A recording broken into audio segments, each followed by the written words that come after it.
jaga, ooga jaga. We're talking about mythology in the tower. Of course, in this deck, it's the Tower of Babel. And this Tower of Babel is from a comic book in the DC. But if we're gonna go back to mythology, it's a tower that was filled with people, with diseased people, and the only way they could like protect the country from those diseases by burning the whole tower up.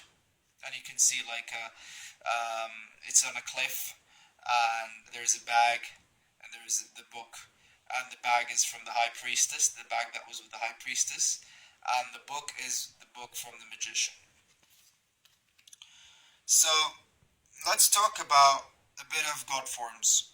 Since we talked about the selves and whatnot, we can talk about the selves that are involved with the tower. Of course, every self is involved with the tower, because every self needs its own liberation. But in my opinion, the two selves that work with the tower are the red self and the black self. Now, the red self would be like in Shiva, and the black self would be Kali, and their dance. There is a dance in the Hindu mythology about the dance of Shiva and Kali, and how they and how Kali, the goddess of destruction, goes hell bent on destruction, and Shiva goes in front of her, and how like there's a dance between dance off between Shiva and Kali, and Shiva always wins. Although Kali is her dance kills all, but except for Shiva, not kills, but like she wins all except for Shiva. Shiva is the winner. And there's a tantric exercise, which is basically you go through the stories of the gods and goddesses, and you invoke those gods and goddesses, and you act on those gods and goddesses to give you that extra confidence, so you don't end up like being afraid of doing the action that will solidify your belief in yourself, that will increase the probability of manifesting your desire.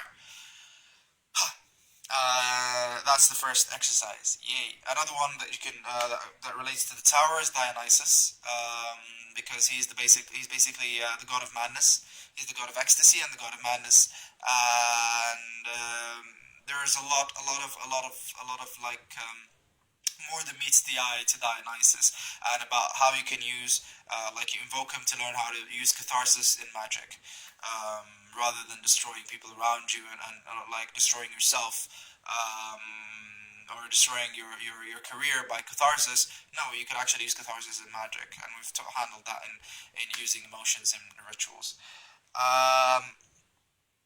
As for learning to unlearn, now in the tower card, you see that there's the book that's falling down, and there's the cliff. The cliff. Remember, Shiva dances on the edge of the world, and see if you can use that to your advantage by invocations.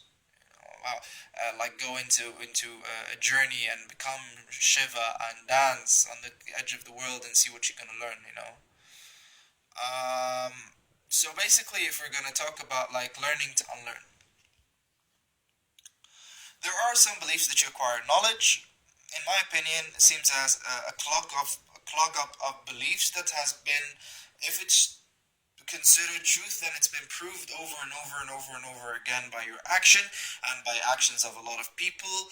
And some beliefs are considered true because it's been done by like the truths or the lies that became truths, that you have acquired from your parents, from your father and your mother, and from your uncles and all that kind of stuff, and how they have been proving this belief to be true over and over and over and over again.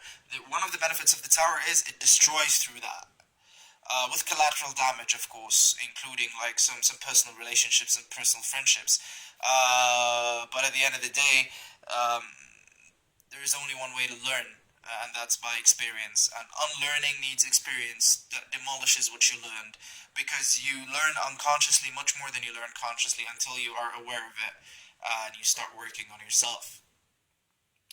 Um, and as a homework to that part, I want you to write down through that, since we started this class up until now, what would you consider yourself liberated yourself from, and like assess it on every self, of course, as I told you before, and what would you tell yourself What lies do you tell yourself to make yourself relaxed? And what beliefs do you not accompany with action? And what beliefs that have been there that have been controlling your actions and you want to get rid of them? And what belief is stopping that belief from taking action and all that kind of stuff. Like the cycles. We've been dealing that since the beginning of the tarot till now. Um, Now, we learn in the Tower card, after we learn to unlearn to learn, and all that stuff, we get to learn that knowledge as a means to an end. I remember when I started practicing magic. Um, got to me that I want to learn. Like there is a truth that I want to learn, like a certain knowledge that I want to learn, the ultimate truth. Until I figured out that I chose chaos magic, which is basically tells you maybe there's no ultimate truth. You know? And then all of that, but more on that in the next video.